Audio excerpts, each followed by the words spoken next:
네, 안녕하세요. 피부과 전문의 한บิ๊병입니다. 오늘은 이태규 신경과 전문의 이태규 선생님과 그다음에 변호사 김정철 변호사 모시고 서울역에서 있었던 교통사고에 대한 자세한 얘기를 나눠보도록 하겠습니다. 여러 가지 논쟁이 있었고 그다음에 사고 피의자죠. 피의자 일방적인 그 주장으로서는 급발진에 문제가 있다라는 주장만 있고 있는 상황이었습니다. 9분의 안타까운 생명은 목숨을 잃었고 6명의 다른 부상자도 있습니다.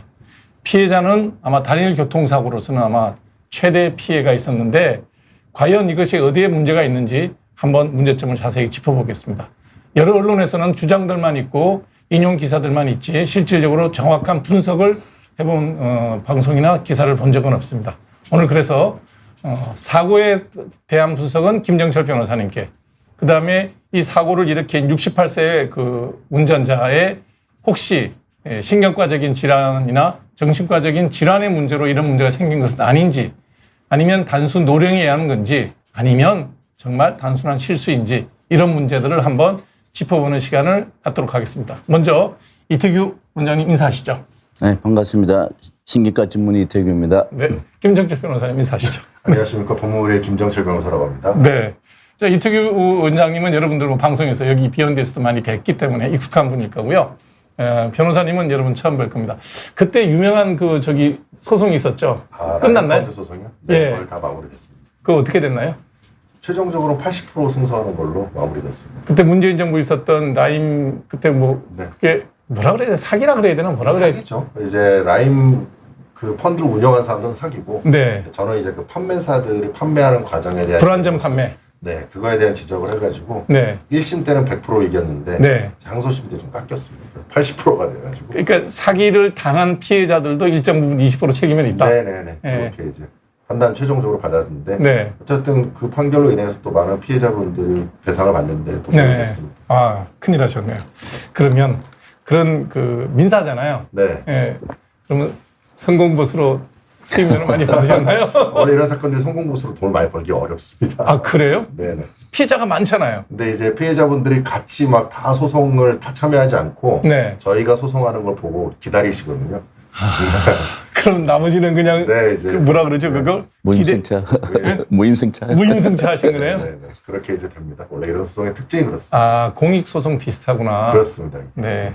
그러면 뭐 그래도 그 억울한 피해자분들에게 큰 선물을 하셨으니까 보람은 있으시겠어요? 네, 그렇죠. 보람도 있고 힘든 것도 있고. 저는 속으로 많이 벌었겠다 이 생각했는데 네, 우리 김정철 변호사님은 형사법에는 굉장히 조예가 깊으시고요. 저랑은 방송으로 알게 된 분인데 굉장히 냉정한 그리고 분석을 해드릴 겁니다.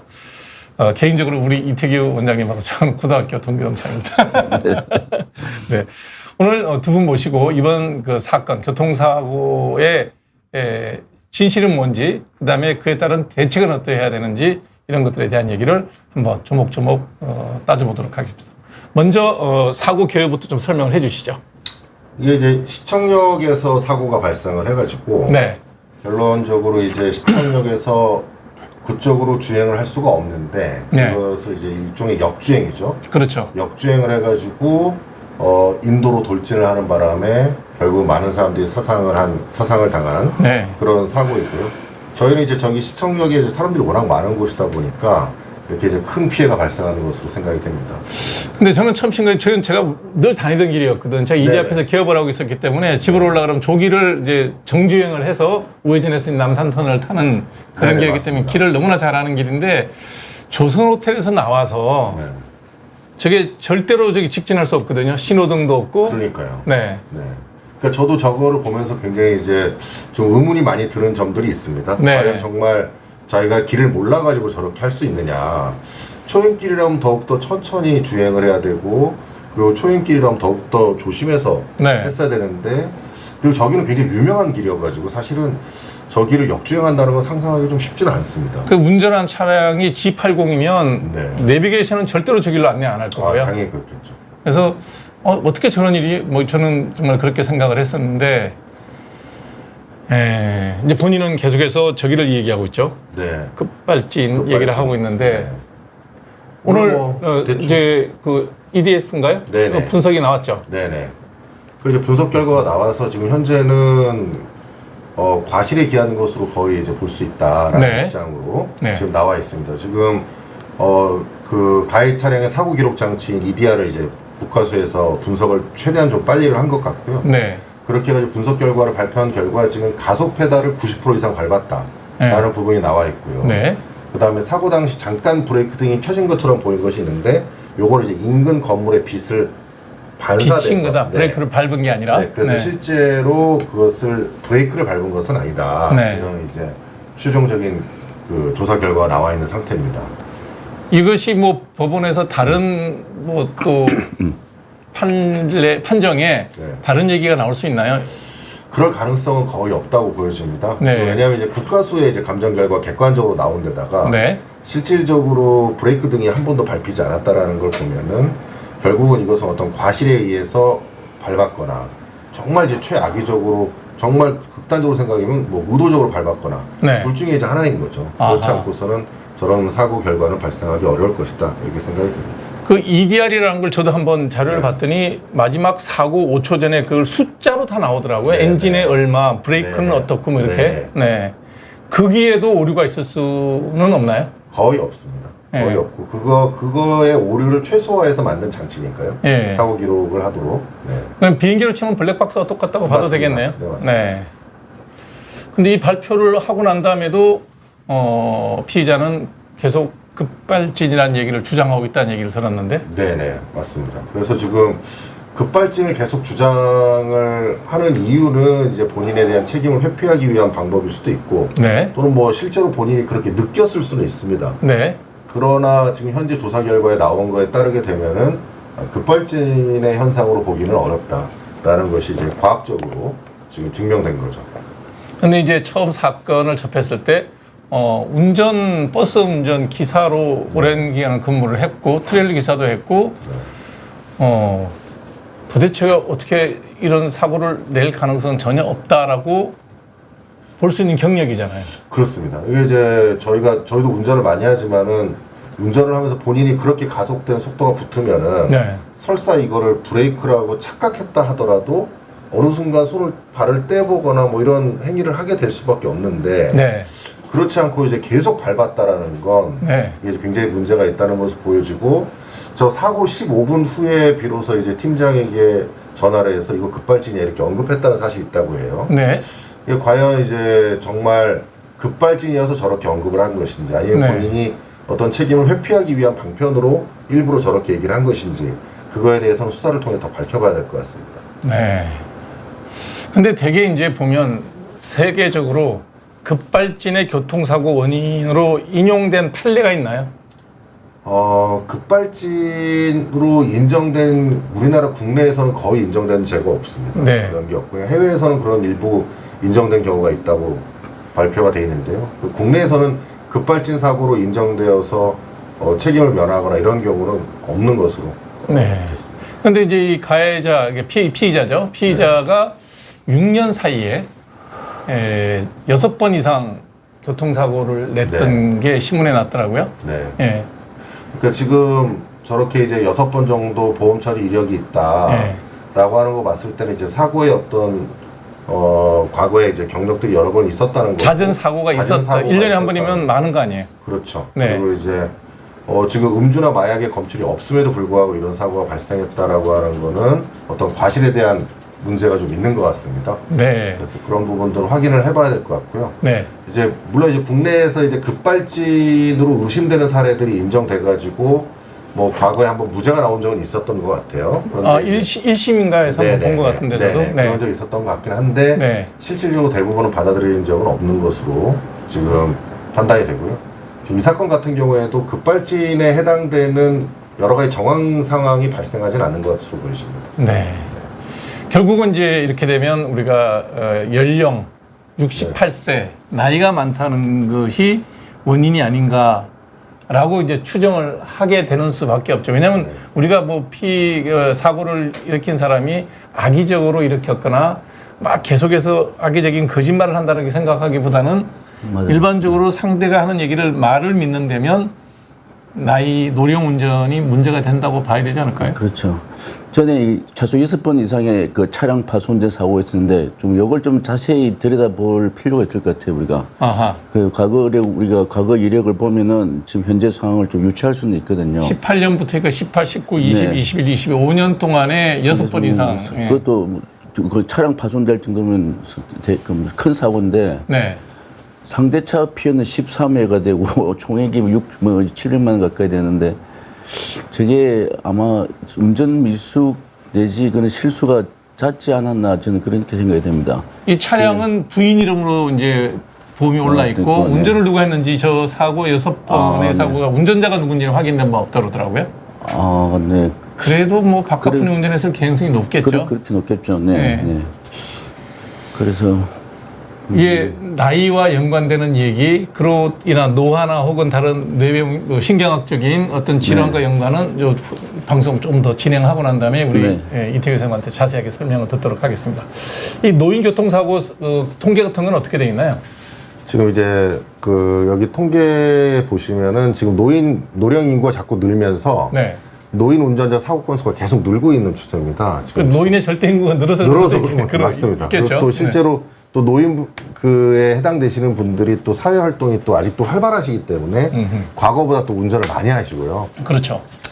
그러다 보니까 이제 이런 문제가 발생하는 것 같고요. 그 다음에 이제 어쨌든 객관적으로 보면은 이제 비고령층 가해자에 비해서 네. 고령층 가해자가 발생시키는 사망자 수가 또 상대적으로 더 많은 것으로 지금 또 통계적으로 나오고 있습니다. 그러니까 순발력 있게 사건에 대응을 못 한다는 거죠. 그런 거죠. 그러니까 그러다 보니까 사고가 더 크게 발생하는 경우가 크게 많아요. 나고 그 예를 들어서 대인사물 사고 같으면 그 상대방에게 치명적인 상처를 줄 수도 있는 네, 거죠. 네, 그렇습니다. 그래서 또 이제 또 면허 보유자 대비했을 때 교통사고 발생 건수, 네. 또 사망자 수를 연령별로 비교해봐도 또 65세 이상이 또 제일 높습니다.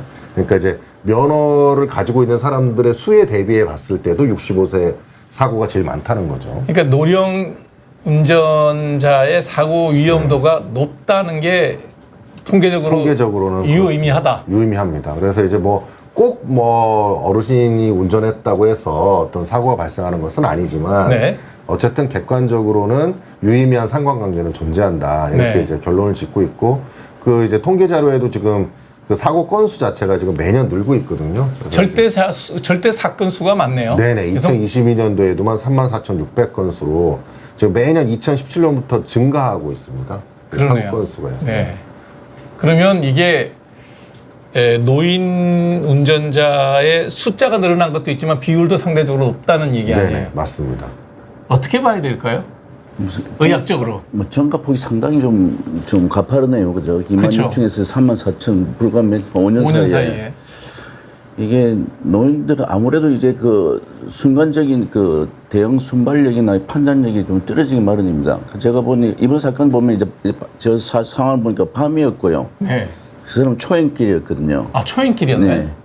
자기만은 이제 잘 모르는 길이에요. 하죠. 네. 그 밤이고 초행길이면 그 항상 이게 그 집중하고 주의를 해야 되는데 뭔가 그 사이에 아마 뭐냐면 쉽게 말하면 딴 눈을 팔았었거나 뭐 부인과 대화 중에 뭐가 어디 약간 디스트랙션 그 집중력이 그냥 떨어졌거나 뭔가 했는데 그게 이제 자기가 역주행을 하니까 아차 싶으니까 그때 완전 패닉해가지고 이게 브레이크하고 이게 엑셀로 손도내가지고 무조건 이게 엑셀만 밟는 이런 그런 순간적인 오류를 범하지 않았을까 저는 개인적으로 추측하던데요. 이게 단순 실수라고 해야 될까 아니면 뇌에 어떤 기질적인 병변이 있어서 그럴까? 이 사람이 먼저 그 무슨 뭐 치매는 뭐는 아니겠지만 뭐 경도 인지장애 있다든가 아니면 무슨 이제 잠에 그 평소에 수면에 문제가 있어가지고 뭐 좀 졸리는 상태. 그 노인들은 9시 반 되면 일찍 자는 분들도 있거든요. 졸리죠. 이 사람이 졸리는 상태였는지.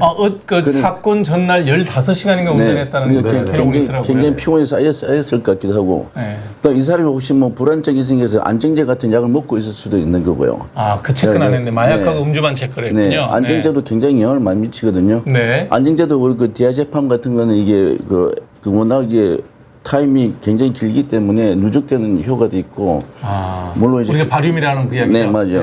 숏 액팅 중에서도 이제 요새 뭐 슬로우 릴리징 폼 이게 나오니까 서방적 나오니까 그런 것들도 혹시 약물들도 있을 수도 있고 그러니까 뭐 굉장히 우리가 이 사람에 대해서 모르는 게 너무 많기 때문에 뭐 여러 가지 많은 걸 고려를 해봐야 될 겁니다. 이런 가능성 저런 가능성 해야 되는데 어쨌든 그 초행길에 밤에 특히 더 조심을 해야 되는데 혹시 순간적인 주의 부족이 그냥 역주행을 하는 이게 그 대형 이제 사람이 역주행하면 굉장히 당황스럽잖아요. 순간 당황. 네, 앞에서 막 차 들어오고 그러는. 저도 낮에도 가끔 역주행 한번 해본 적 있었거든요. 모르는 일방통행 모르는 들어갈 수 있죠. 예, 상대방 차가 오니까 나는 어떻게 해야 될지 모르겠더라고요. 네. 근데 그게 밤에 일어나면 이게 엄청나게 당황스러운 겁니다. 예. 그래서 이게 그에 대한 대처를 잘 할 만큼 이렇게 이게 나중에는 순발력 내지 판단력 이런 것들이 없어질 가능성이 지금 제일 많다고 보고요.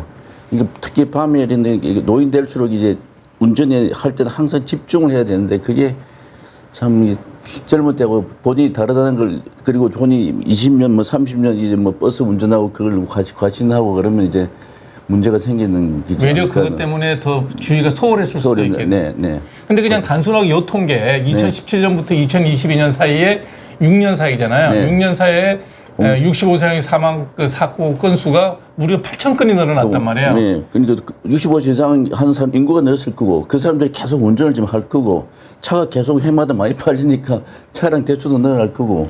그렇다고 유의미하게 비율로도 늘었다는 네, 거잖아요. 네, 그러지 맞아요. 그래서 65세 이상에 대한 뭔가 뭐 제도적인 지금도 뭐 그 적정 검사를 해가지고 적정 검사하는데 형식적이에요. 그게 완전 희지여라서 저게 그 변별력이 전혀 없는 것 같고요. 예. 좀 뭔가 이제 국가적으로 사회적으로 대책을 세워야 되는 문제이긴 할 것 같습니다. 학회에서 신경과학회에서 이 문제에 대해서 좀 어떻게 노령 운전자에 대한 어떤 적성 검사를 엄격하게 해서는 프로토콜 같은 걸 만들 필요가 있지 않을까요? 그렇죠. 아니면 65세 이상의 노령자는 반드시 신경과 전문의의 진찰과 맞아요. 상담 후에 뭐 네. 운전면허 갱신한다든지. 근데 저런 걸 이게 우리 인지 기능 검사 해가지고 이게 그 자세하게 하는 검사가 있는데 그거 지금 바이든이 하는데 한다는 그거죠. 그걸지도 모르겠습니다. 네. 1시간 반 정도 걸리는데 아하.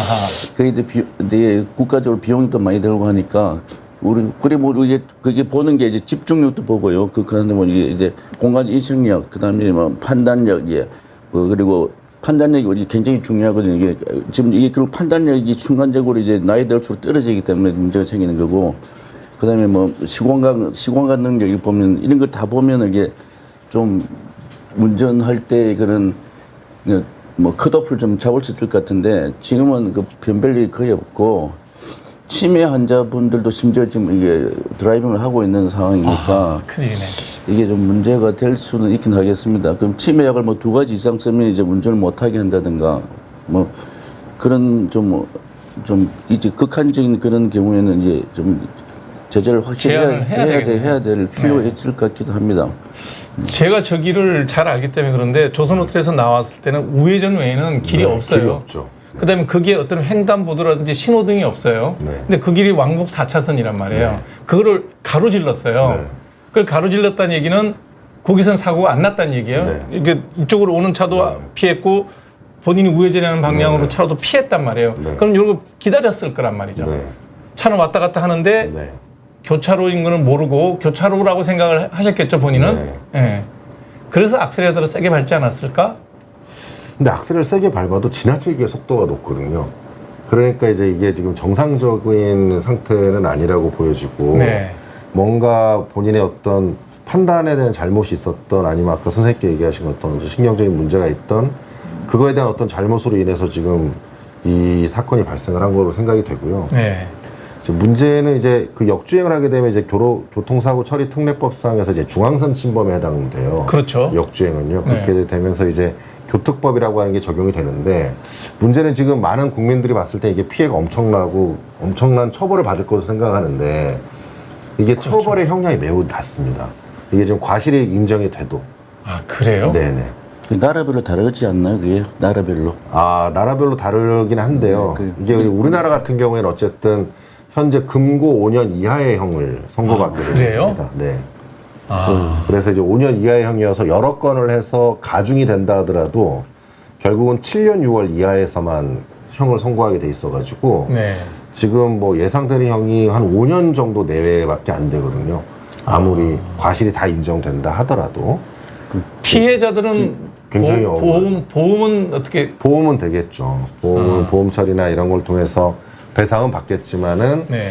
이제 피해 유족들의 입장에서는 이 가해자의 처벌이 좀 너무 약하다 이런 생각을 할 수 있고 이제 그런 문제는 있습니다. 이런 유형의 사고, 그러니까 단일 차와 대인 사고에서 네. 9명의 희생자가 발생하는 것은 아마 세계 역사에도 없을 것 같아요. 그렇죠. 뭐 대중교통이 전복됐다든지 뭐 이런 상황이 아닌 상황에서. 네, 맞습니다. 네. 이 연령별 교통사고 건수 이거 한번 보여주실래요? 좀 설명해 주시죠. 이게 지금 저 빨간색으로 된 게 65세. 저기 65세 이상입니다. 아하. 근데 보면 2005년도부터 보면은 교통사고 건수가 굉장히 가파르게 오르죠. 다른 다른 건 다 연령대는 줄고 있는데. 이렇게 줄고 있는데 네. 저 빨간색은 계속 우상향을 하고 있지 않습니까? 이제 그만큼 이제 그 65세 이상에 되시는 분들에 대한 사고 건수가 급적으로 늘고 있다 이런 뜻이고요. 네. 이게 정말 이게 이제 사회 활동이나 또 노령화에 대한 추세와 또 맞물려서 저렇게 나온 것으로 보입니다. 그래서 뭐 저것 때문에 무조건 뭐 노령 인구의 교통사고가 발생을 한다 이렇게 볼 수 있는 것은 아니지만요. 네.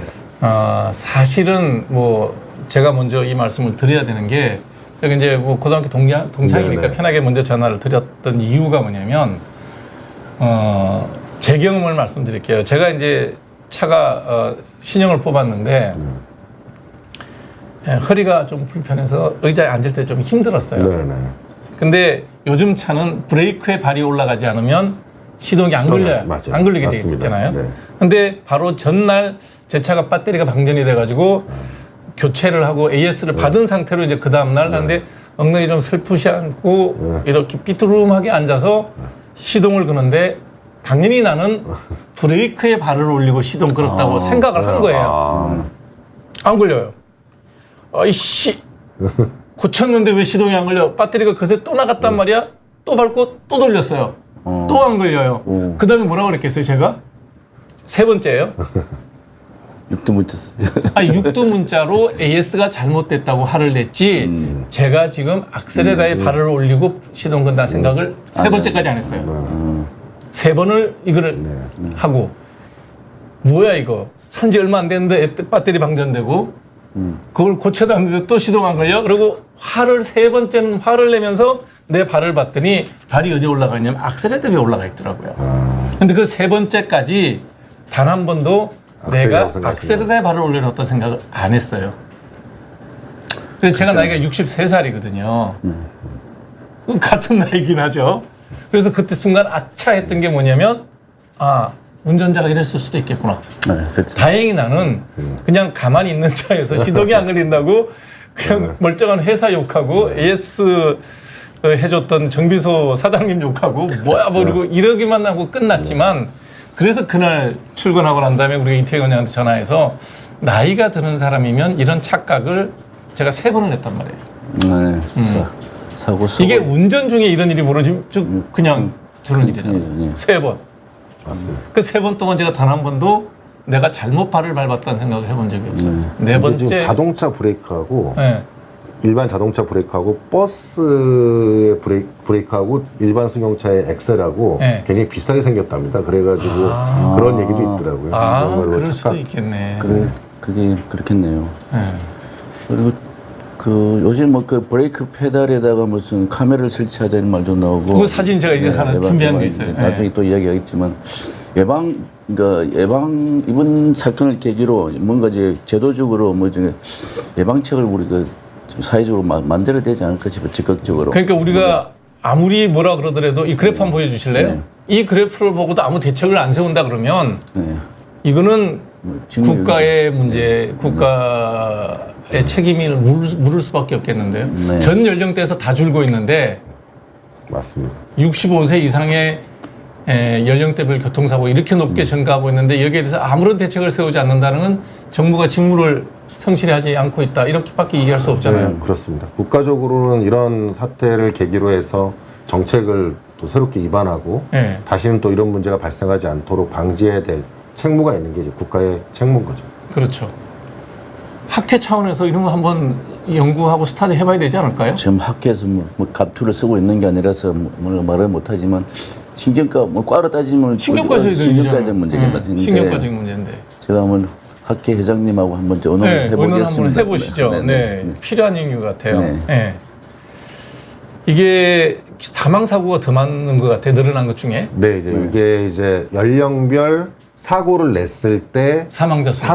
교통사고의 네. 사망자 수인데 네. 역시 여기도 이제 빨간색 동그라미 부분이 네. 이제 65세 이상인 분들이 사고를 냈을 때 사망자 수입니다. 근데 이제 사망자 수를 보면 전 연령대의 사고 중에서 네. 제일 높지 않습니까? 제일 그렇죠. 상단에 지금 네, 네. 빨간색이죠? 그렇죠. 745명으로 제일 이제 사망자 수가 높고 20대가 사고를 냈을 때 사망자 수는 또 급격히 낮습니다. 그러니까 우리가 생각할 때 20대는 확 가속하고 뭐 그냥 네. 그럴 것 같은데 그래서 이제 그런 점 때문에 지금 이걸 봐도 고령 운전자의 위험성이 높은 것은 사실이다. 네. 그럼 이제 그걸 전제로 했을 때 어떤 대책을 세울 것이냐, 네. 방지를 어떻게 할 것이냐, 그런 부분들을 같이 연구해야 된다는 거죠. 우리가 이제 뭐 꼭 어떤 연령별로 뭐 이런 차이가 있으니까 이분들은 운전하면 안 된다, 뭐 이런 뜻이 아니라 네. 이런 문제가 발생했을 때 어떻게 대책을 세우고 해결할 것이냐, 이제 이거를 이제 우리가 사회적으로 좀 논의를 해야 되는 시기인 거죠. 이번 사건이 아니었으면 이런 문제가 표면화되지는 않았겠죠. 그렇죠. 그냥 묻어서 넘어갈 일인데 네. 아, 정말 심각하게 한번 생각해봐야 될 문제네요. 네. 네. 그래서 이제 그런 자료들을 종합적으로 해석을 해보면 네. 이제 65세 이상의 고령 운전자가 일으키는 교통사고의 건수, 그다음에 사망자 수가 매년 계속 증가하고 있다. 이거 이제 고령화가 당연히 이제 전제가 됐기 때문에 그런 것으로 보여져서 그렇죠. 그렇기 때문에 이제 무조건 이거를 단정할 수는 없지만 어쨌든 실제로 어떤 이러한 증가되는 통계가 나왔다는 것은 굉장히 유의미한 관계가 있다라는 걸 아까 말씀드린 것처럼 네. 그래서 이제 그런 것들을 가지고 분석을 새로 해봐야 된다는 것이고 네. 그래서 단순 사고 건수보다는 이제 비율에 초점을 두어서 하면 더 명확하게 알 수가 있거든요.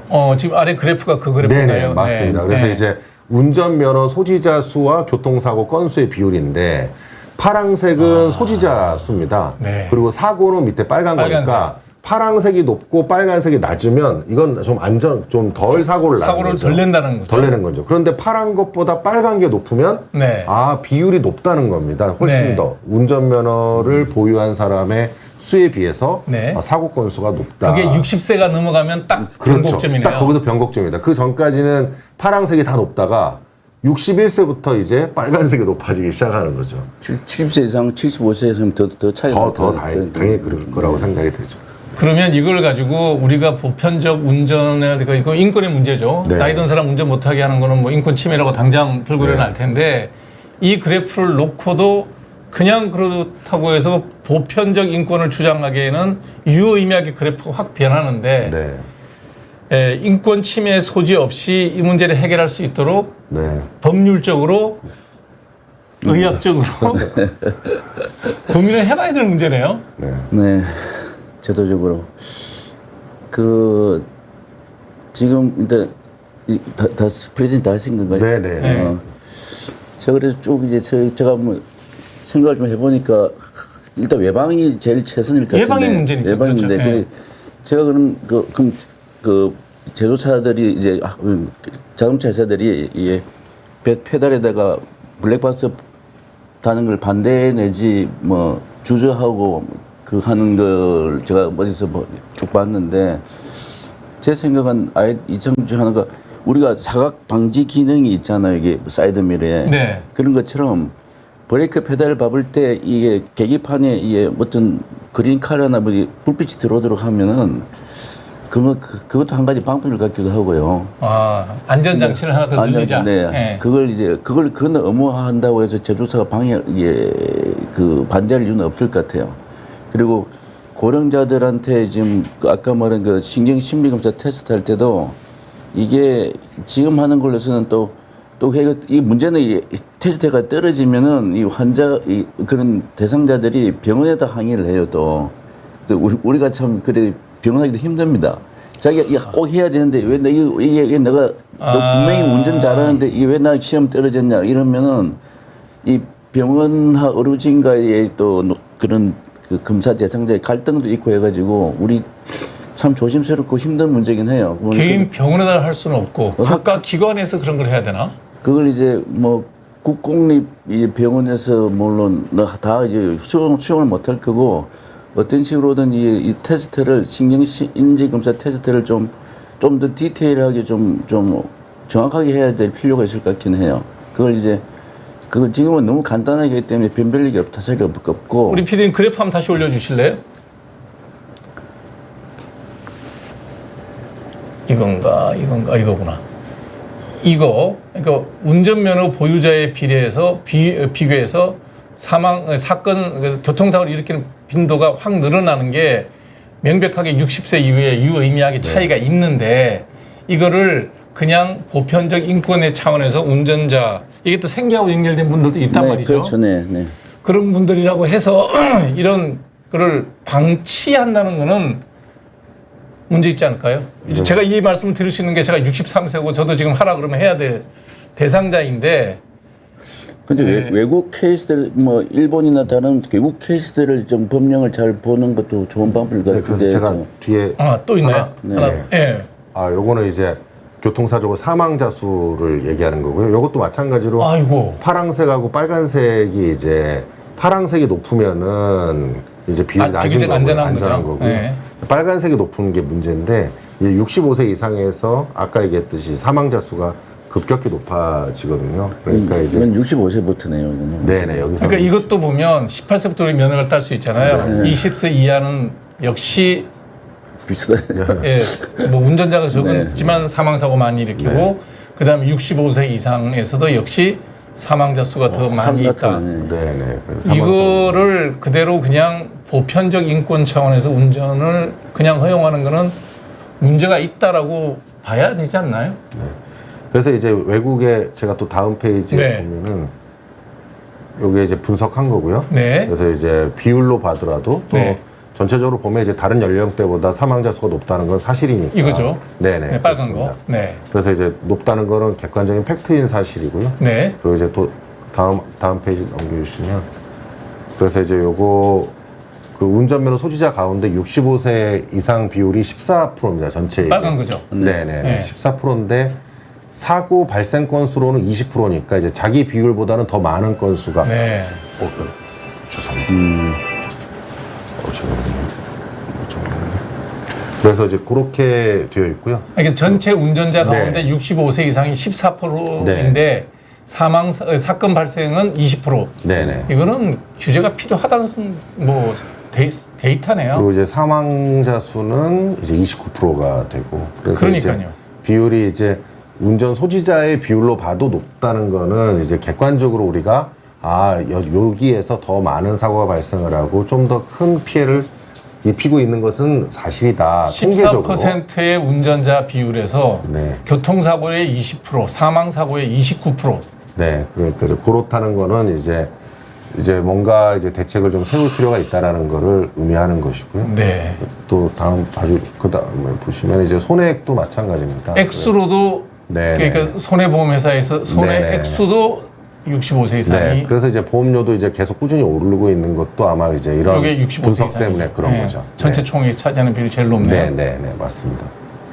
그래서 이제 그렇게 되는 거를 이제 아까 말씀드린 거에 대한 분석을 1만 명당 교통사고 사망자 수 역시 네, 이제 제일 높은 위에 상단에 지금 있는 것도 이제 사실이고요. 네. 그래서 이제 그 이유 중에는 뭐 고령자의 민첩성이나 판단 능력 이런 네. 것들이 좀 떨어져서 좀 규모가 더 큰 사고가 발생한 것에 기인했을 수 있고요. 네. 또 이제 뭐 어떤 의견에서는 뭐 교통 인프라가 잘 안 갖춰진 곳에서 주로 고령자들이 운전을 해서 저렇다라고 얘기하는데 저거는 좀 떨어지는 것 같습니다. 네, 요즘 객관적이지 않은 얘기 같기도 하고요. 네. 그 다음 그래서 이제 여기에서 보면은 이제 저희 나라 같은 경우는 지금 면허를 자진 반납하면은 10만 원에 30만 원 정도 지원금을 주고 있는데 거의 반납이 지금 미미하고요. 2% 정도밖에 안 돼 있습니다. 저거 받자고 반납하진 않죠. 그러니까요. 그리고 네. 이제 운전면허를 저희는 10년마다 갱신하는데 이제 네. 지금 현재 이제 2019년부터는 만 75세 이상은 3년마다 갱신하도록 돼 있습니다. 네. 그런데 갱신할 때 합격률이 99%이기 때문에 이게 결국은 너무 지나친 형식적이다라는 네. 비판이 많고요. 그래서 이제 뭐 여러 가지 의견 중에는 뭐 야간 운전을 좀 제한하거나 고속도로의 운전을 뭐 제한하자는 뭐 방안도 얘기가 있고요. 네. 이제 일본에서 이제 제가 외국예를 말씀드리는 네. 게 75세 이상의 고령 운전자의 경우에는 이제 자동 브레이크 기능이 있는 서포트카가 있나 봅니다. 그래서 요즘 나온 그거- 차들은 네. 저기 있어요. 저 차도 네, 저거 그렇죠. 달려 있어요. 그러니까 그러니까 저 일정 거리 기능이 되면 있어요. 소리 나고 서버려요. 서버리는 네, 그 네. 기능이 있어야지만이 운전할 수 있도록 아하. 저거는 굉장히 좋은 것 같습니다. 저희도 네.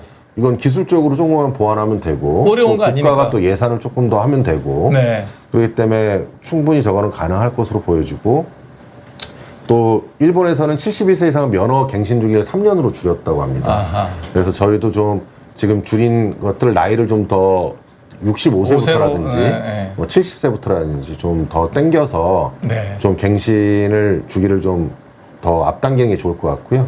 이제 영국은 아예 70세가 되면 운전면허가 만료된다고 합니다. 그래서 이제 더 이상 운전이 안 되게 돼 있고요. 네. 프랑스는 60세 이상은 2년마다, 76세는 매년 이제 적상 검사를 받아야 된다라고 하고 있습니다. 그래서 저희가 이제 여기서 알 수 있는 거는 자동 브레이크 기능인 서포트카를 운전할 수 있도록 하는 일본의 예는 좀 굉장히 받아들일 만하고 그다음에 이제 갱신을 할 때 적성 검사를 좀 더 엄격하게 하는 방법. 그러니까 지금 네. 현장에서 일하시는 원장님 네네. 입장에서 당신은 운전이 불가합니다라는 판정을 하게 되면 네. 문제가 된다는 얘기잖아요. 그죠. 그게 이제 생업이 될 수도 있고. 네.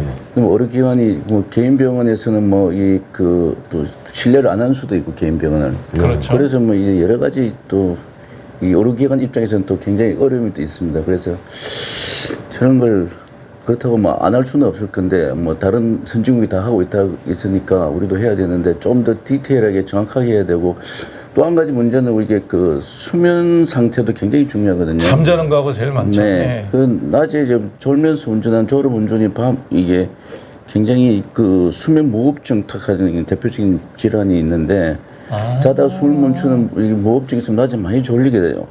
그러면 이게 수면 무호흡증이 나이 들수록 더 많아집니다. 이게 프레블런스 이 발생 빈도가. 아하. 아니 그 목 안에 이 소프트 이 티슈 이런 그 뭐라 그러죠? 후두개. 후두개 그게 널널해지니까 이게 네. 목젖이. 탄력을 잃고 이기 때문에 이 들어 누우면 이게 더 많이 막히거든요. 이게 네. 밤에 잘 때. 밤에 숨을 제대로 못 쉬고 칵칵거리고 이 산소가 떨어진 상태고 있다가 뭐 그다음에 아침에 낮에는 그냥 내가 해롱해롱한 거죠. 졸리고. 근데 그 상태에서 판단이 떨어지고 그 상태에서 운전을 하면 이제 졸음 운전이 대표적인 그 사고 원인이 되고 그래서 아마 졸음 운전도 고령층에서 훨씬 더 많을 거예요. 그렇게 하고 저도 1시간 이상 운전을 하면 졸려요. 네. 그리고 그래서 뭐 그러면 뭐 커피 마시고 환기시키고 해도 졸려요. 졸음 게 어쩔 수가 없거든요. 그러니까 수면 무호흡증에 대한 검사 같은 것도 어느 정도 그 적정 검사에 포함시켜서 해야 될 거예요. 수면 검사는 이제 하룻밤 와서 병원에서 자면 되는 거거든요. 네. 그럼 비교적 정확하게 알 수 있기 때문에 그런 것도 뭐 적극적으로 국가적으로 뭐 의료 비용이 많이 들긴 하겠지만 고려를 해봐야 될 문제입니다. 예를 들어 75세부터 먼저 시작한다는 거 예를 들어서 아주 75세. 고령층부터 세가 점점 이제 확대해가는 방향으로 영국이 70세 운전면허 만료라 그러면 우리도 저런 거에 대해서 좀 더 긍정적으로 생각해봐야 되지 않을까요?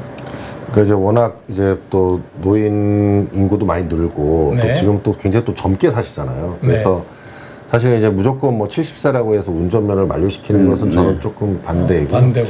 네. 그거보다는 뭐 그거는 좀 더 늦춰야 될 것 같고 대신 이제 본인들이 스스로 자진해서 반납할 수 있는 좀 어떤 사회적인 제도를 좀 많이 지원책 같은 것들을 좀 더 늘리고 저는 운전면허를 50에 땄기 때문에 지금 빨리 반납하라고 그러면 너무 그래요. 그다음에 아까 얘기했던 적성 검사라든지 저런 기능을 좀 잘 추가해서 워낙 이제 기술이 이제 IT 기술도 많이 발달했고 결국은 기술적으로 저런 자동 브레이크 기능이라든지 네네. 이런 것들을 만약에 저기 있었으면 이번에도 사고를 막을 수 있었을 거 아니에요. 그렇죠. 차가 서버리거든요. 그거. 네네. 네. 또 일부 또 전기차 같은 경우에는 또 전기차 같은 건 이제 뭐 엑셀에서 발을 떼면 저절로 차가 저절로 서는 서죠. 네. 네. 그런 그래 전기차 그 내연 기관차에서는 그렇게 못 만드나 싶기는 한데 그런 것도 한 가지 방법일 것 같기도 해요. 저 같은 경우는 조는 것 때문에 네. 제가 이제 뭐 가는 게 이제 골프장 가는 게 이제 1시간 이내 대부분 있지만 좀 길게 가면 저는 스프레이 중에 냉매가 있어요. 네. 아주 그냥 화들짝 놀랄 만큼 찬. 그걸 그거를 갖고 있어요. 그 졸릴 때 방법이 없어요. 차를 세워서 잘 수 있으면 되는데 못 그러면 뿌려요. 그러면 거의 뭐 얼듯이. 그래서 잠을 화들짝 깨게 해서 결국 1시간 반 정도는 운전을 하는데 이게 아까 말씀드렸던 그게 그런 게 있네요. 수면 무호흡이라든지 네. 이런 것들하고 연관이 있네요. 네. 이런 얘기는 저희 방송 후반부에 좀 더 자세히 듣도록 하겠습니다. 네. 자, 이거는 이제 하도 그래서 이제 조선일보에 나왔던 기사예요. 기사를 제가 왜 그랬냐면 아까 얘기했던 이분은 본인이 저기를 한 거예요.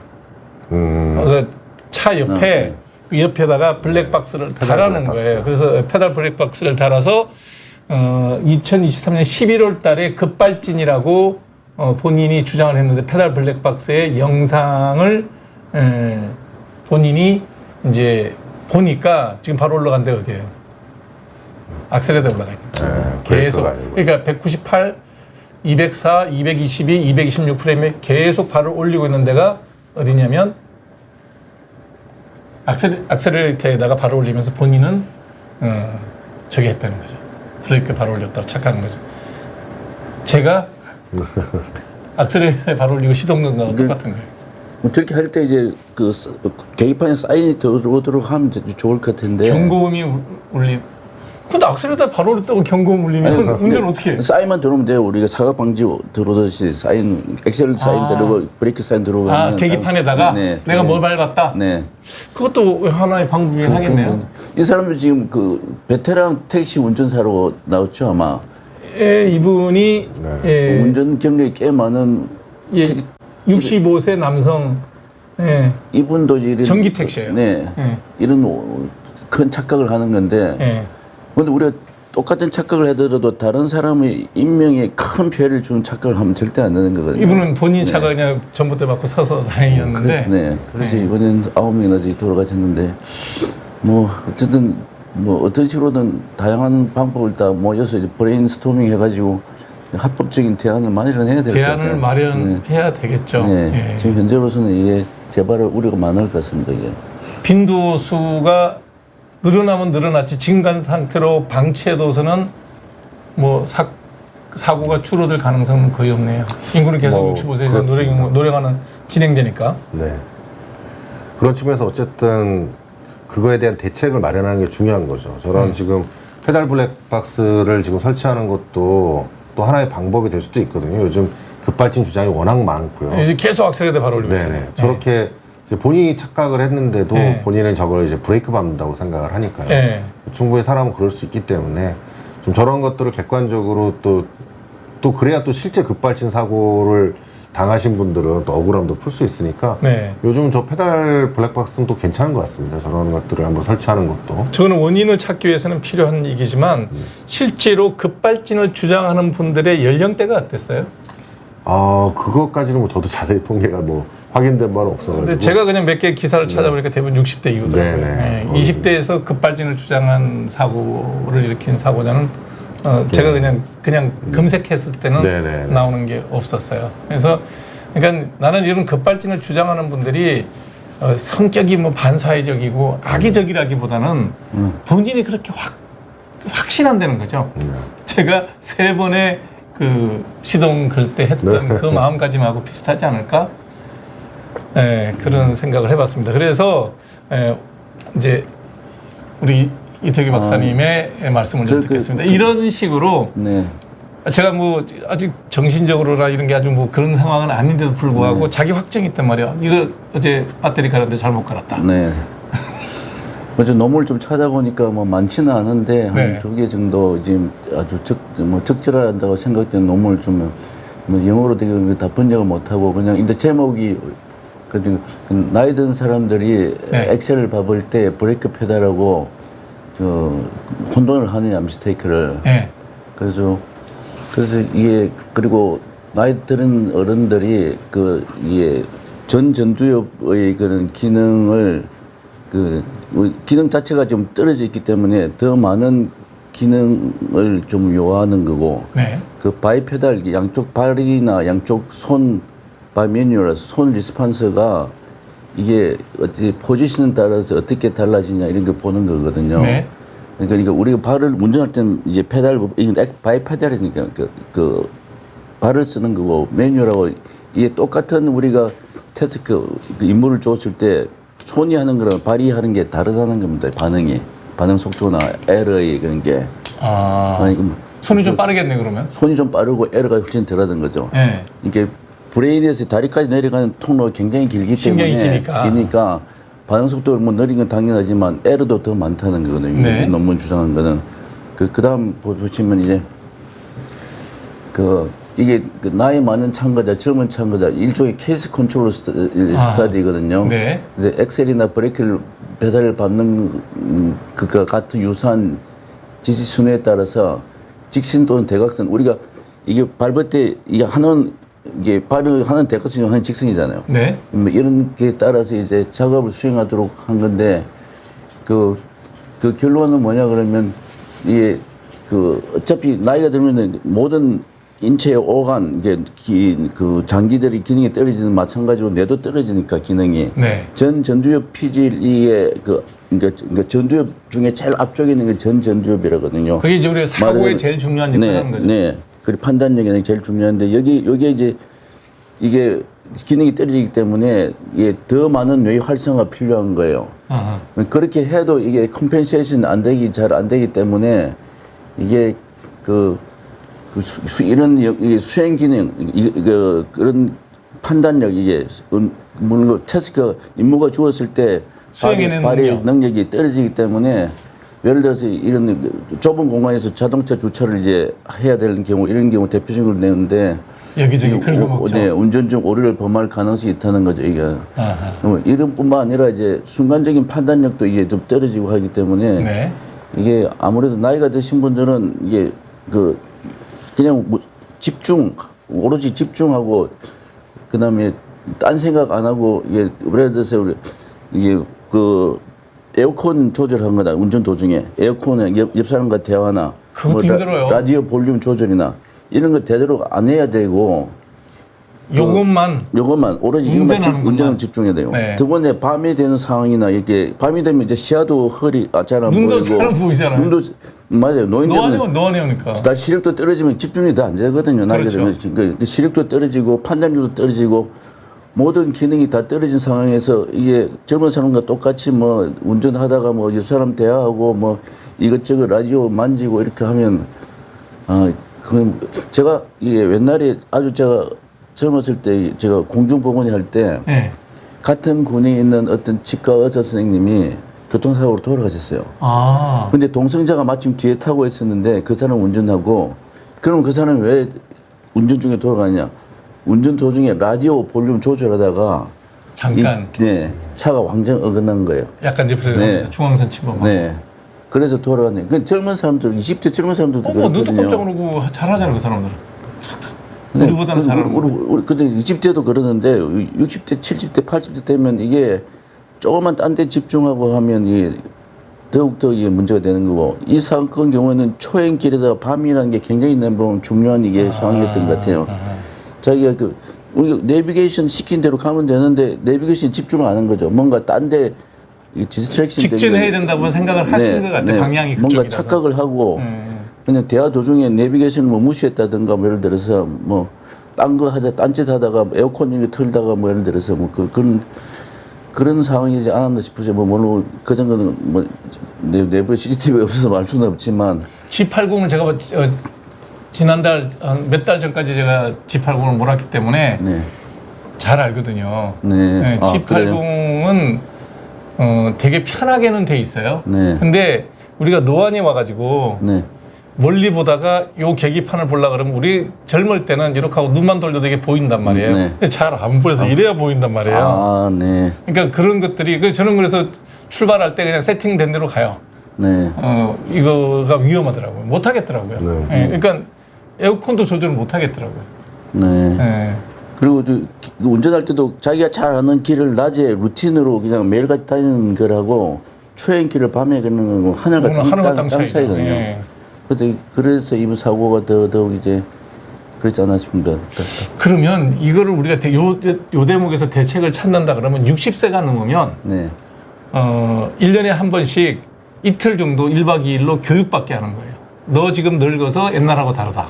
그것도 좋은 방법이죠. 그거는 좀 쉽잖아요. 운전을 못하게 하는 것도 아니고. 1박 2일까지 하면 사람들이 반대할 것 같은데. 그러니까 하루만. 8시간씩 2번. 때리면. 네, 왜냐면 그게 하루면 끝나면 안 돼. 이거 제가 보니까 심각하더라고요, 이게. 아, 네. 네, 그래서, 뭐, 4시간씩 뭐 16시간을 받든, 네. 4번을 받든 2번을 받든, 네. 교육을 하는데 교육 내용이 이런 거죠. 네. 네, 방금 보여줬던 데이터, 네, 이거 뭐, 김 변호사님 하셔도 되고, 그것도 좋은 방법이죠. 이태규 원장님 나오셔갖고, 자, 우리 다 늙었습니다. 네. 옛날하고 다릅니다. 네, 맞아요. 네, 이걸 계속해서 인지시켜주면 네. 자기 목숨도 걸렸는데 사고 나면 네. 자기 제일 위험하잖아요. 네네. 그런 거를 법제화하는 건 큰 돈 들지도 않고 예비군 훈련하듯이 네. 그렇죠. 좋은 방법입니다. 구청에서 이렇게 뭐 좀 이 운전도 죽진 않았지만 자기 갈비뼈 부러졌다가 나오거든요. 네. 통증 굉장히 심하거든요. 흉통에 기운 생기고 그러니까 네. 그래서 자기도 굉장히 괴로울 거고 뭐 죄책감에 시달릴 거고. 그러니까요. 그래서 아, 교육하는 것도 좋은 방법입니다. 교육도 좀 필요하겠네요. 네. 네. 이거는 어떤 논문인가요? 이것도 뭐 비슷한 게 너무 글자가 작아서 잘 안 보이겠지만 네.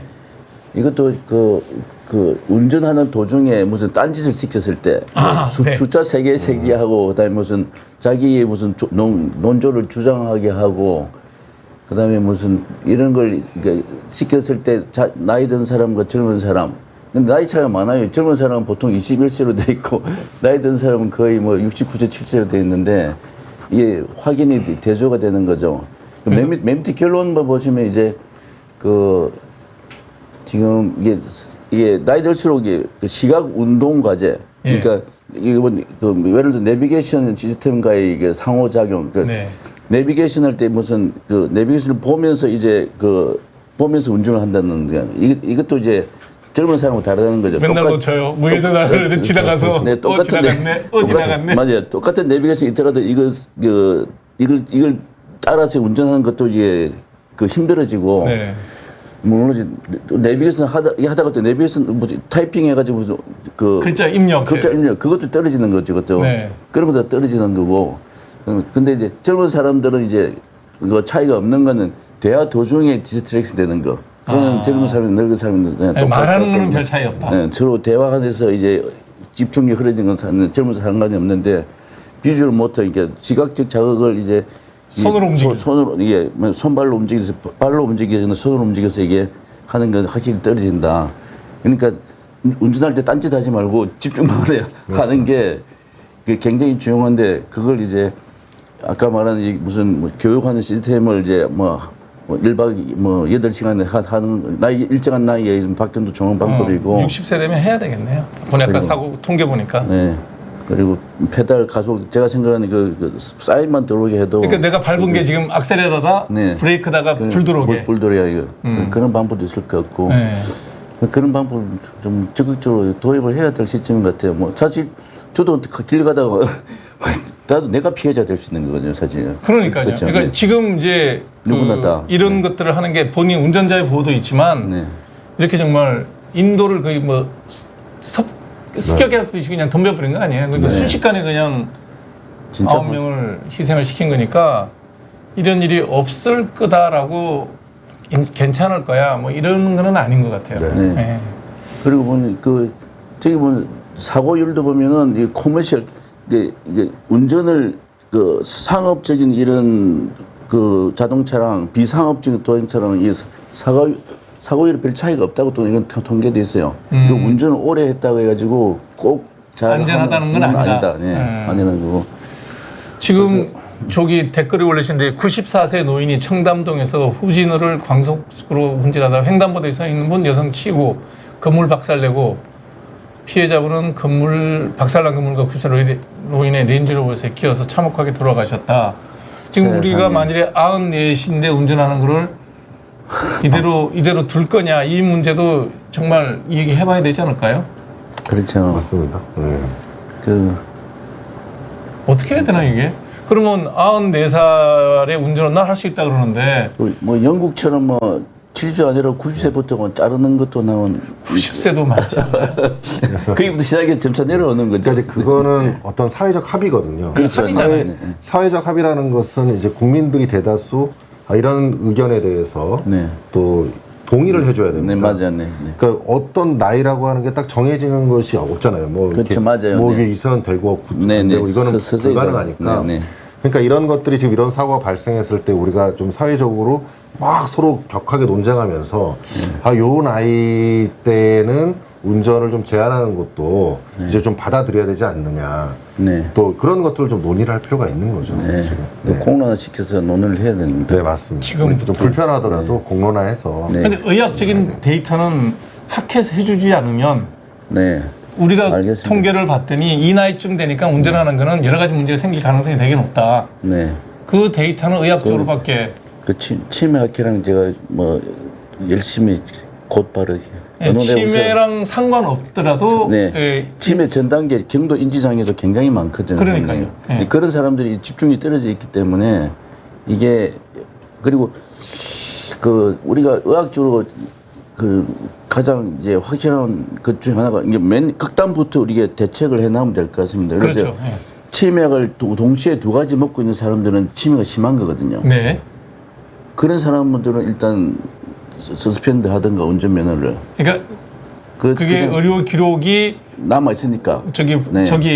의료보험 관리공단에 네, 넘어가니까 네. 넘어가면 자동으로 자동적으로 서스펜드 하는 방법이 있고 그러니까 그런 거는 법제화를 해놔야 되겠네요. 네 예. 그런 법제해야 되는 거죠. 그 아주 심한 극단부터 아까 말 94세 저런 분이 저러다 되면 절반 이상이 치매가 걸리거든요. 저 나이 되면요. 그렇죠. 거의 94세면 3분 이거 걸릴 겁니다. 예. 그 저분도 뭐 치매 확률이 굉장히 높은데 그러니까 판단이 영 안 되니까 저기 그 후진하다가 저기 광속으로 후진하다가 엑셀을 밟은 거겠죠. 그렇죠. 그러니까 말이 안 되는 거죠, 저게.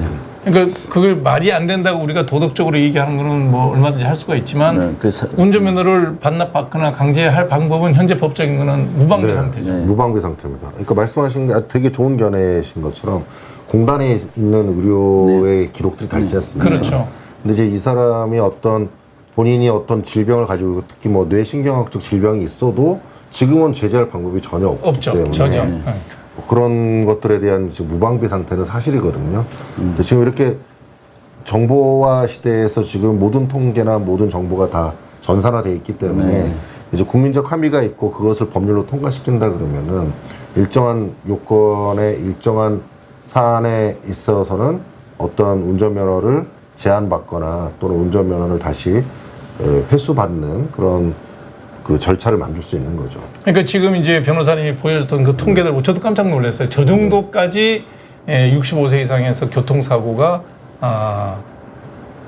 많이 발생하고 사망자 수가 저렇게 많다는 거는 처음 봤거든요. 네네. 신문에서 저런 데이터를 보여주질 않더라고요. 네네.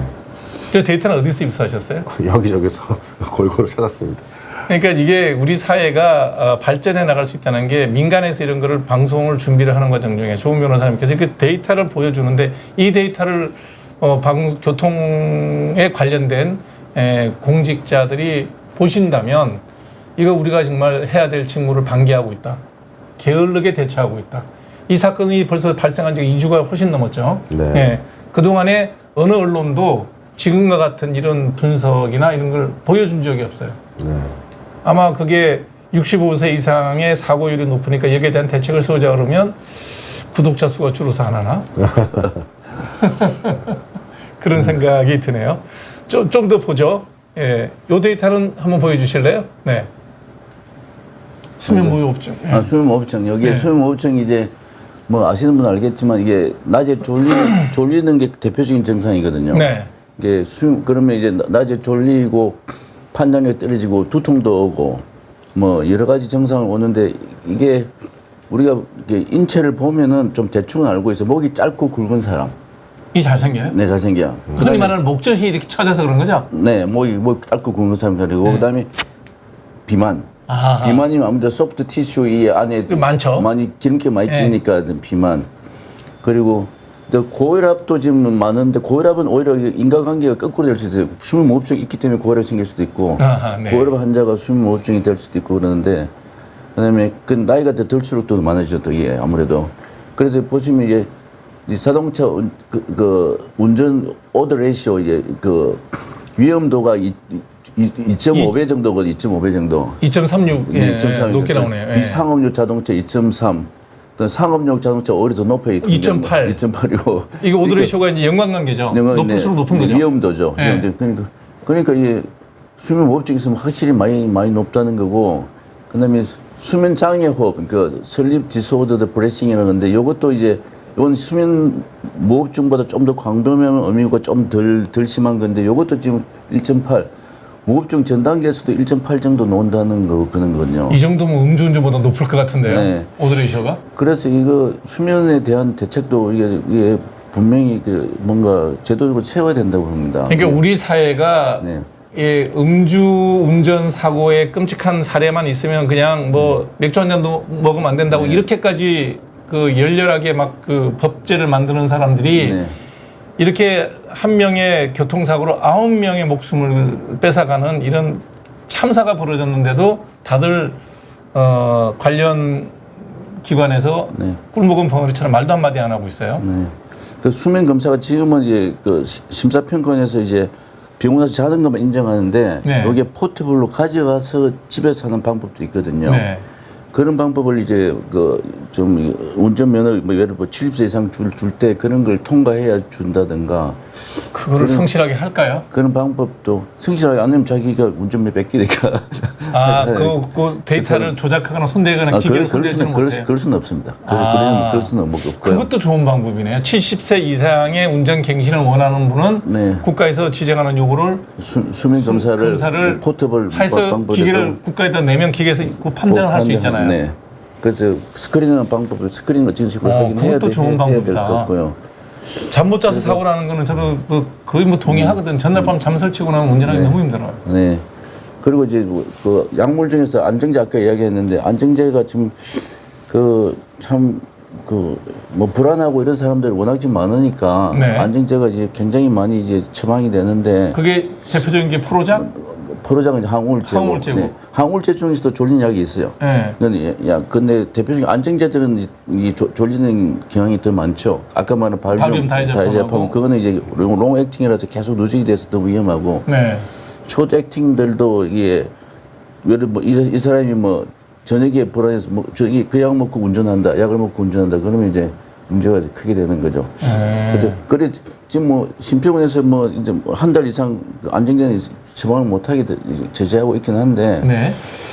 이게 이것도 이제 자기가 안정제 약을 먹으면 그날 운전을 안 한다든가 주로 셀프 컨트롤 해야 되지 않을까 스스로. 안정제 먹는 사람들은 항상 조심을 해서 운전을 한다든가. 아하. 그래서 그것도 그런 거 아까 말한 아까 모아놓고 교육할 때 그런 것도 이야기해야 되는 거고. 네.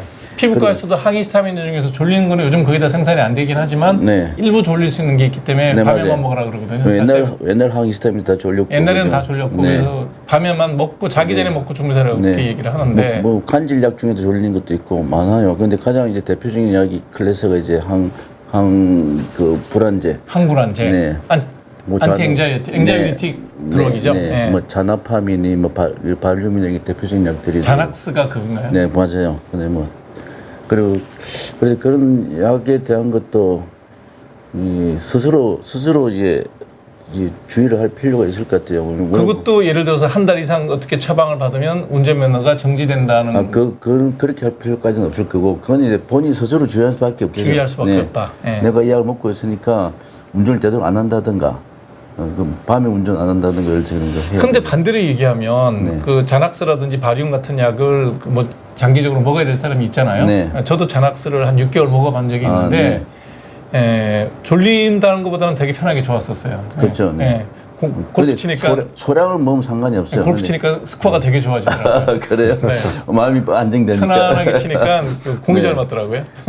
그럴 수도 있지만 이제 나이 들수록 이게 부작용이 좀 더 많아지니까 젊은 사람보다. 그러니까 그런 약을 먹었을 때 위험도 하고 맥주 한 잔 먹었을 때 위험도를 비교해 보면 우리가 음주운전에 대해서는 이렇게 엄격하게 신경을 쓰면서 네. 그런 약물의 복용에 대해서는 별로 그게 없잖아요. 그렇죠.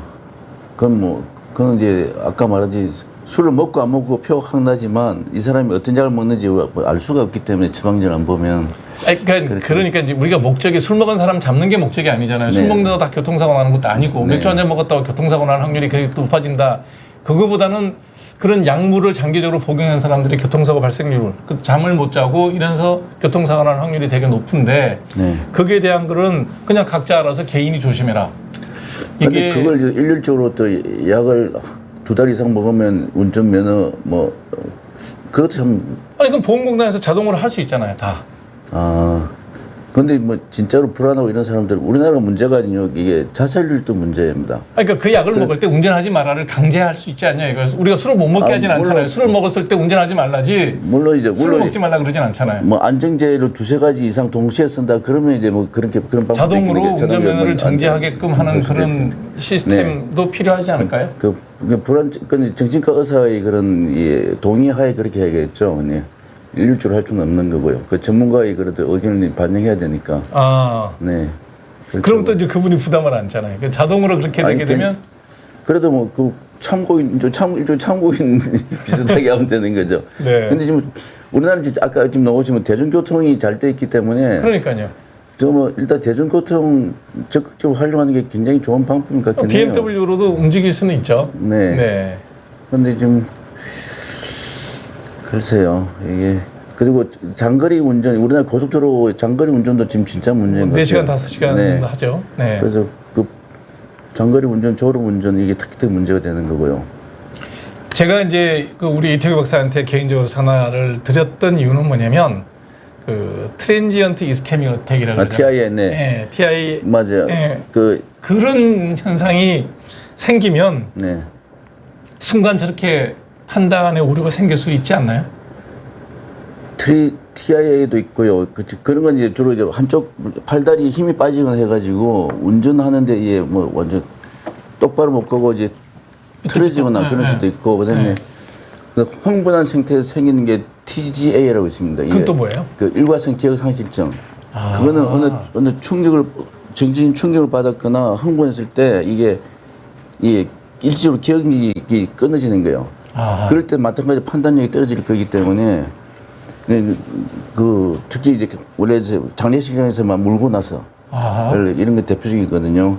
울거나 아니면 뭐 굉장히 흥분하거나 아니면 뭐 스트레스가 굉장히 많이 쌓여 있는 상태에서 이게 팍 폭발하는 한계점을 벗어나 그런 상태에서 이제 일시로 이제 기억이 몇 시간 끊어지거든요.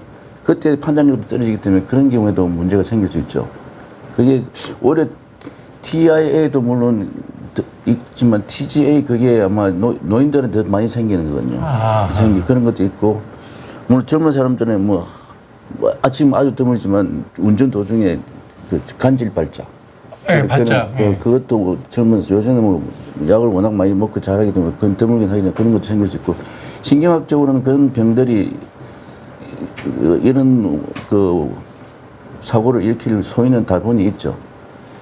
그래서 그런 게 우리가 이제 신경과 저도 뭐 옛날 배웠던 거죠. 네. 그랑말, 뻗디말 이런 거 네, 있잖아요. 맞아요. 네. 그런 것들이 생기면 네. 그 순간에 운전 중일 때면 그런 게 생길 수도 있잖아요. 네, 그렇죠. 그러면 저런 그렇죠. 큰 사건과 연결되지 않을까요? 네, 맞아요. 그 또한 그 편두통 중에서도 시각전조 통받는 편두통도 있거든요. 네. 그건 시각증상이 먼저 와요, 두통보다. 네. 갑자기 눈이 이상하게 잘 안 보이고 뭐 지그재그로 보이고 해서 몇 분 내지 1-20분 지속되거든요. 그때도 굉장히 위험하죠. 그때 이제 차를 이제 세우고 이제 이게 해소될 때까지 있어야 되는 거죠. 그렇게 있어야 되고. 근데 아까 말한 그 일과성 기억 상실증 그런 데는 자기 판단력도 떨어지기 때문에 운전할 때 그 사람들이 환자들이 어떻게 자칫 잘못하면 저도 대형 사고 나타날 수 있는 거고요. 그러니까 이번에 사고가 나서 제가 그 길을 뭐 늘 다니던 길이기 때문에 조선호텔 입구에서 눈치를 좌우를 살핀 다음에 4차선 도로를 무단횡단을 한 거거든요. 그러고 난 다음에 밤 시간이었었으니까 저쪽에서 오는 차는 많지는 않았을 거예요. 일방 통행 길이라 하더라도 북창동 뒷길이니까. 그렇게 하고선 서소문까지 가는 길이면 그게 콱 밟아도 시간은 꽤 길어요. 뭐 10초, 20초가 아니에요. 한 3, 4분은 가야 그 길을 가거든요. 네, 그렇죠. 3, 4분이에요. 참. 3, 4분 동안 예, 악셀에다에 발을 계속 올리고 있었단 말이지. 근데 아마 3, 4분까지는 3, 4분은 안 걸리나? 네, 네. 1, 2분은 꽤 긴 시간이에요. 네. 우리가 이게 그냥 대처 못할 시간이 아니라는 네, 거예요. 네. 네. 어쨌든 저도 생각하기에는 그 호텔에서 나올 때부터 네. 이미 엑셀을 밟고 이렇게 이동을 해서 그 주차를 타워를 나왔을 거 아니겠습니까? 그렇죠. 거기가 두 바퀴는 근데 돌아야 왜 거기서 올라오죠. 갑자기 속도를 왜냐면 그거 횡단을 요거를 이제 무단 횡단을 해야 되거든요. 그럴까요? 그런데 그때 이게 왼쪽에서 오는 차 없는 거 보고 오른쪽에 없는 차 보고 요렇게 한 다음에 획 지나가려고 했다고 나는 봐요. 왜냐면 그렇게 획 지나가지 않으면 양쪽에서 차가 그러면 교통량이 되게 많기 때문에 그렇게 빠져나가지를 못해요. 그래서 저 길을 어떻게 무단 횡단을 했지? 난 그 생각이 먼저 들더라고요. 거기에서 저는 이번에 수사가 저는 사실은 뭐 이제 이런 말씀까지 그런데 네. 이게 정말 뭐 만에 하나라도 과실이 아닐 수도 있고 아, 그렇게도 볼 수 있나요?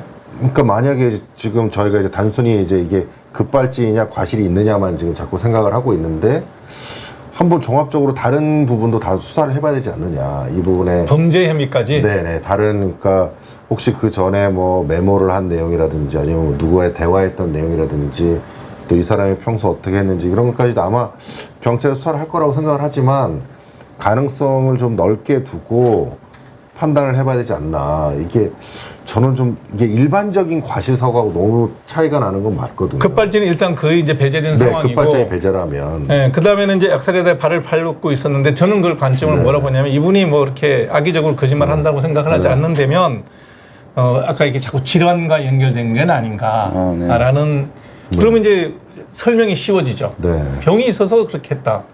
그러면 그런 거는 혹시 뭐 MRI나 CT를 찍으면 확인할 수 있나요? MRI, CT로는 확인 안 되죠. MRI가 뭘 이제 뇌 위축, 뇌 크기를 보는 그 뇌 위축 보는 MRI가 있긴 합니다. 3D로 돼가지고 예. 금방 5분이면 찍는데 그 하나만 판단을 못 하는 거죠. 아까 뭐 신경심리 검사도 해야 되고 그다음에 뭐 혈액 검사도 간단히 그것도 해봐야 돼요. 해보고 이제 종합적으로 판단을 해야 되는데 그 신경심리 검사 제일 중요한데 이게 뭐 5분, 10분까지는 이게 감별이 안 돼요. 분별리가. 지금 이게 적성 검사가 이게 굉장히 그래서 분별리가 없거든요. 그렇죠. 최소한 형식이죠. 뭐 그냥 뭐 손 움직여 보세요. 뭐 이러니까. 최소한 30분 이상 되는 그게 배터리를 그래요. 여러 가지 이제 이게 여러 가지 검사들 이제 모아가지고 하는 배터리인데 배터리가 30분 이상은 돼야 내가 보기에는 변별력이 생기는데 지금 뭐 10분, 5분짜리 5분도 하면 안 될 거예요. 저는 이제 우리 병원은 이제 치매 보는 원장님 따로 있어가지고 그분이 주로 하는데 변별력 아까 뭐 9%는 완전히 변별력이 없는 거죠. 그렇죠. 저걸 이분 같은 경우에는 그러면 질병에 대한 스타디도 경찰 수사 과정 중에 필요하겠죠. 당연히 하긴 필요하겠죠. 하겠죠. 네. 아마 필요할 건데 근데 어느 병원에서 할지 모르지만 네. 신경심리 검사는 뭐 다 하겠죠. 뭐 네. MRI도 찍어야 되고 그리고 뭐 그 무슨 MMPI 같은 성격 검사도 해야 될 거고, 네. 종합적으로 봐야 되는 거죠. 그러니까 그건 아니겠지만 뭐 소셜 퍼슨 아니겠지만 그런 퍼스널리티 정신과적인 분석도 해야 될 필요하고. 거고. 네. 네. 그다음에 저는 그게 변호사님 필요하고. 입장에서 볼 때는 범죄 혐의에 대한 수사까지도 좀 넓게 봐야 된다.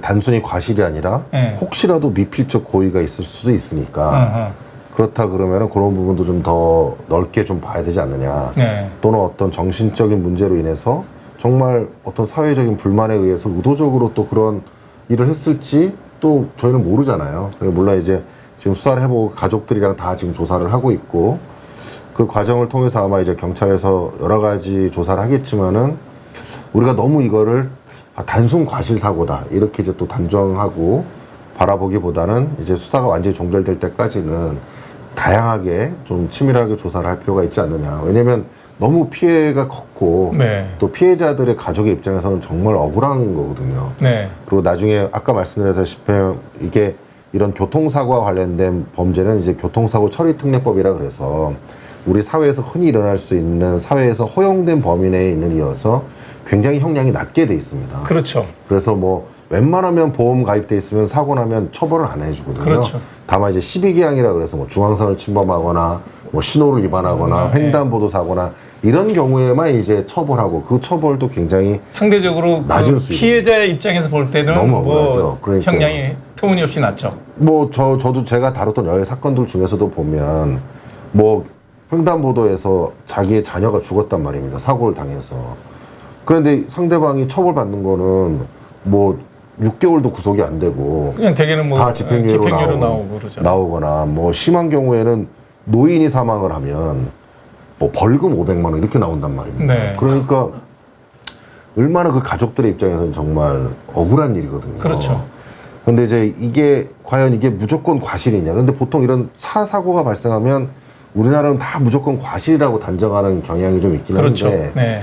이게 경우에 따라서는 자동차는 정말 위험한 무기로도 쓸 수 있는 흉기죠. 거고 예, 뭐. 흉기거든요. 네. 그러면은 이게 본인의 의도에 따라서 이게 흉기일 수도 있기 때문에 본인이 이거를 과실을 가장했을 수도 있으니까 뭐 그렇지 않을 수도 있고 실제로 정말 과실이 범에 불과한 것일 수도 있고 이런 것들은 좀 터놓고 복합적으로 봐야 되지 않나 이렇게 생각을 합니다. 아까 제가 보여드렸던 그 슬라이드를 한번 되돌려 볼까요? 이분이 한 얘기는 본인은 끝까지 적이었다고 생각하는 거예요. 그렇죠. 급발진이라고 얘기하고 계속 브레이크를 밟았다 그러면서 계속 악셀레러를 밟아요. 그리고 벽에 부딪혀서 섰을 때 이제 내가 왜 깨달은 이랬지? 거죠. 네. 내가 왜 이랬지? 이럴 수가 있어. 이거 보고 네. 이제 본인도 깨달은 거죠. 네네. 네. 그러니까 이런 거는 이제 명백히 이제 과실인 거죠. 네. 근데 저는 어떤 생각이 드냐 그러면 전 세계적으로도 아직까지 급발진으로 인한 사고 인정된 케이스가 거의 없거든요. 네네. 근데 우리 사회는 보면 이런 사고가 나면 일단 급발진이라고 얘기를 해요. 만일에 이 사고가 이게 만일에 급발진으로 인정됐다 그러면 당연히 자동차 회사가 책임을 져야 되겠지만 그렇죠. 이번에 이제 EDR 같은 경우로 분석을 해보면 악셀레러를 계속 밟고 있었다. 운전자의 착각, 거기에 이제 범죄 혐의가 있나 없나 따져볼 일이고 그다음 약물 복용이나 질환이 있는 건 또 따져볼 일이지만 어찌됐든 악셀레러를 밟아서 사고가 났는데 본인은 급발진이라고 믿는단 말이죠. 네. 저는 급발진이라는 게 우리 사회에서 너무 음모론적으로 퍼져 있지 않나. 네. 그래서 이분도 뭐라 그러냐면 자기는 급발진인 줄 알았다는 거예요. 이제 급발진이라는 사람은 대한민국 사람이 아무도 만일에 몰랐다면 네. 그런 단어 자체를 몰랐다면 자기 발을 바꿔볼 수도 있죠. 네. 근데 이건 급발진일 거야 그러고 계속 밟는 거야 이분 지금. 그 일본에서는 통계에 의하면은 그 이 브레이크 그 가속 페달 그 사고가 네. 1년에 3,000건 나오는데 통계가요. 와.